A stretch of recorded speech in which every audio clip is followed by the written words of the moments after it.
Hopefully you will have seen my tent tour. That sounded like TED Talk. Tent tour. This is a camp tour.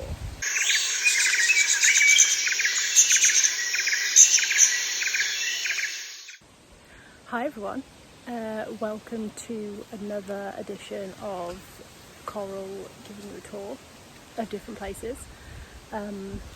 Hopefully you will have seen my tent tour. That sounded like TED Talk. Tent tour. This is a camp tour and it's very windy, but I'm hoping that you can still hear me. And it's also very hot because I'm actually doing this at 1:30, which is one of the hottest parts of the day. But yeah, thought I would show you a little bit around the camp of where we've been staying for 3 months and where we've got just under about a month and a half left here. So a bit of background, this camp is like a camping site that is managed and run by the local VOI, so the local organisation here, like community managed or community organisation here in Marirano that I work alongside, that my guides are members of, and my cook and guards and things like that are all members of the VOI. They manage all of this campsite, so they make sure that the toilets are sort of clean and sufficient enough, the showers are fine, and that the kitchen and things like that are okay. So we stay at this campsite while Operation Wallacea, like the expedition for Operation Wallacea, are here. And then each time that I've been here, so last year and this year on my own, we've also stayed here as well. So it's about a 5-minute walk from the village. It's also like a 2-minute walk from the forest. You can pretty much walk out of camp and you're straight in the forest, so it's kind of like built into the forest a little bit. And it's got everything that we need while we're here. There's long drop toilets, there's shower stalls, there is a well and a water pump, but the water pump doesn't work at the moment, and the well does work, but the water isn't the best. So our water does actually come from several other pumps in the village. There's a kitchen area, or an area that you can use as a kitchen. There's a longhouse that I don't use while I'm here on my own, but while the expedition's here, we use it for eating food and meal times, and for if there's like lectures or anything like that. And there's a lot of wildlife here. There's the shivakas, there's the brown lemurs that are terrorising us at the moment every day. And yeah, thought I would give you a little walk around so you can see what it's been like for me while I've been here and where I've been living. So I hope you enjoy. Right, so here is where you walk in and sort of in and out for both walking and driving. So if you walk out here and turn left up here, it goes up through the forest, the road goes up through the forest to get sort of out of Marirano. And then if you go out of here and turn right, that takes you into the village. There's a couple of sort of buildings here. This white building, I believe, is sort of a bit of an office for the VOI. For when there's large groups of people here, they set up there. This was actually a little shop stall during the time that the Opal expedition were here. And here, during the expedition, was where all the guides were, sort of in and out of the campsite. So if we turn around, when you come in, this is sort of the whole of the campsite. There's a load of mango trees in here, so this isn't forest as such, but the forest is kind of around here. So when you come in, when the expedition's here, all of this is filled with tents, but obviously with just us here, we've just got a few tents here. You've got this building is showers and toilets, male and female. We don't use that when it's just us that are here. We did use it when the expedition was here, but we don't use that when it's just us. We use the toilets and showers that are up this path that I shall take you to first. So we've actually got some chickens here at the moment, like always. But yes, you go up this little path that goes through a bit of vegetation, and then the first thing that you come to is here is the showers. So there's 4 showers here. Last year when I was here, because there hadn't been an expedition here for a few years, the showers weren't in the best state, so we actually only ended up having 1 shower, sort of cubicle. But this year, because the expedition's been here, they've all been sort of done up, so there's actually 4. So I don't know how well you're going to be able to see this, but you essentially have the water, like there's little holes under here where the water goes. You come in, you put your stuff on here. I hang a light on the ceiling and then put my bucket of water on the floor, and then you just shower. So there's 4 of those. We have buckets and cups, so we'll just, here is where all of our water is. I have a guard / water porter who every day collects water from the pumps and brings it here. So we've got shower water, and then he also gets water for the kitchen. So we would just take one of the cups, fill it up, fill up the bucket with water from this big tub. I use about half a bucket for a shower if I'm not washing my hair, and then I'd use probably 3/4 of a bucket if I am washing my hair. So that's our showers. It's not glamorous, but there's actually nothing better than at the end of the day when you're really hot and sweaty, coming and having a nice cold shower. But yep, if we follow this path up and around, you've then got the long drop toilets.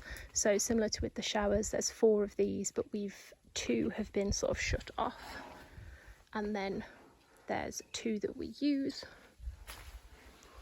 So they're kind of like actual toilets with toilet seats, and it's just a hole in the ground, and then you put your toilet paper in the bin, and we have toilet paper. And then when you come out, wash your hands in bleach water, and then off you go back down to camp.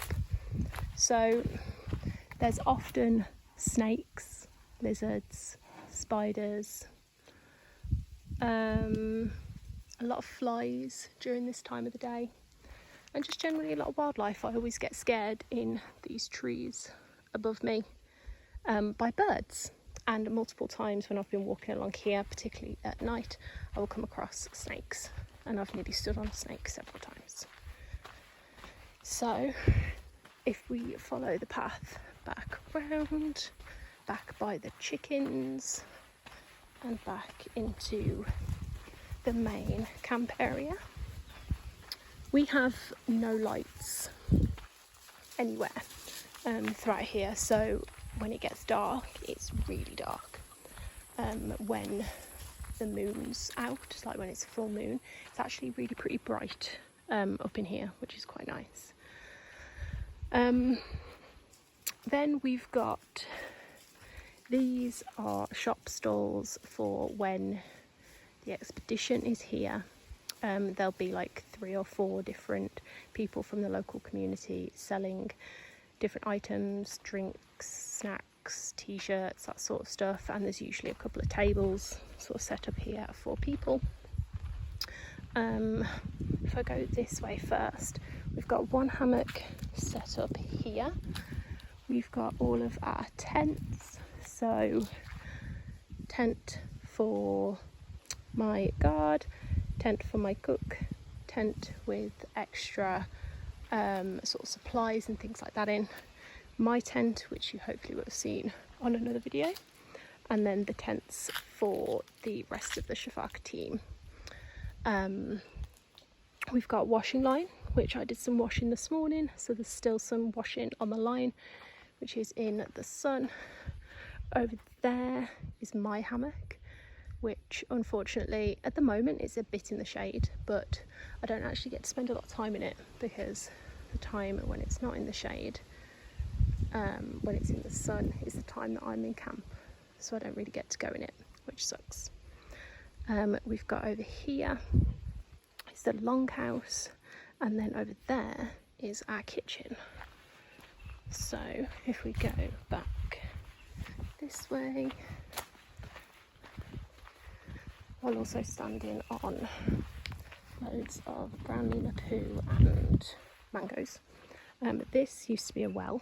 Unfortunately, it doesn't work at the moment. We've got our solar panels set up for charging stuff, charging batteries.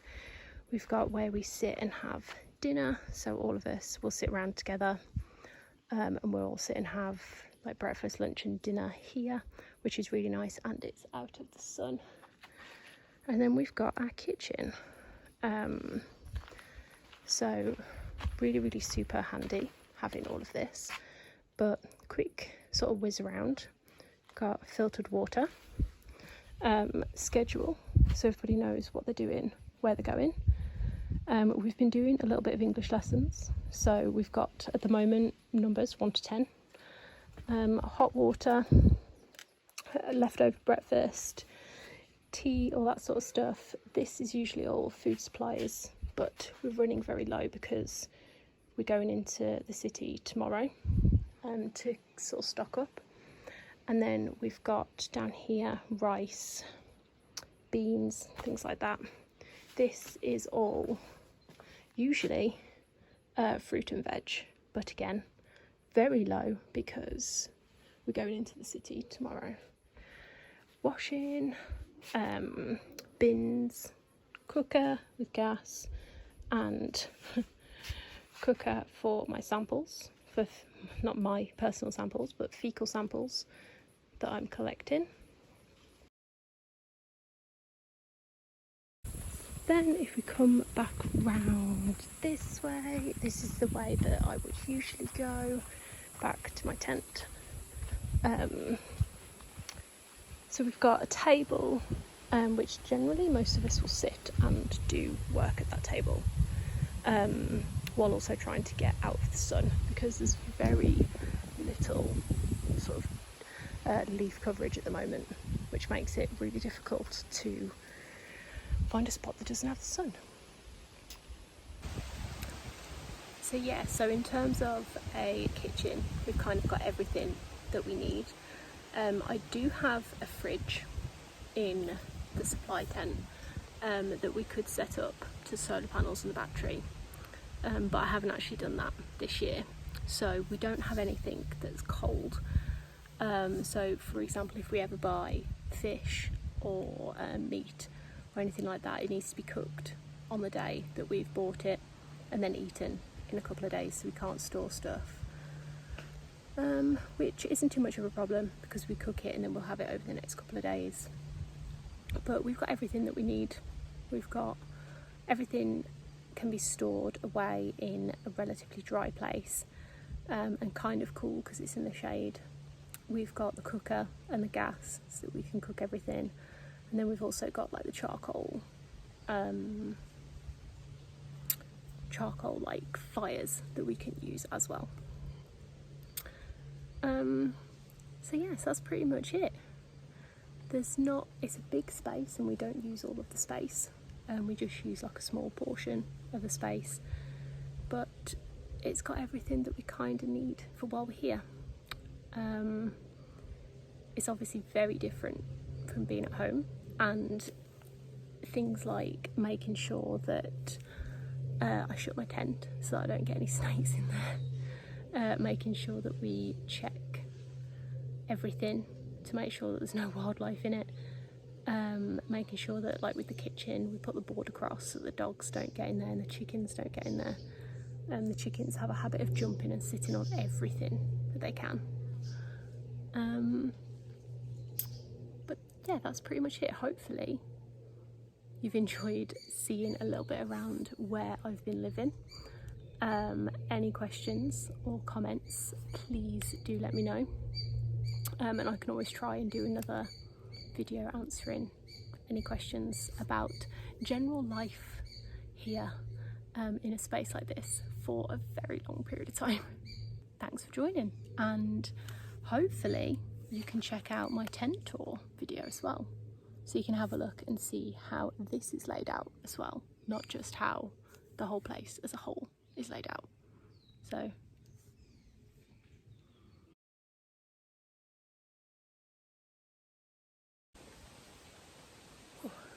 okay.